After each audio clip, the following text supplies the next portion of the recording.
Az abszolút személyfüggő az, hogy az emberek hogy fogadják a látásában, illetve az egyéb fogyatékossága élő embereknek az élethelyzetét.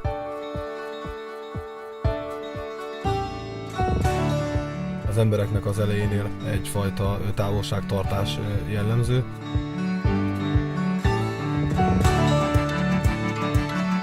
Jó például járhatok azok előtt, akik bármilyen balesetből főleg ugyanilyen helyzetbe kerülnek, és azt gondolom, hogy azért tudok jó tapasztalati szakértő lenni, mert én ezt nem búval, illetve nem bánattal fogom felüljük átadni ezt a tudást, amiben már a birtokán vagyok, hanem én megpróbálom, illetve tudom is boldogan élni az életemet.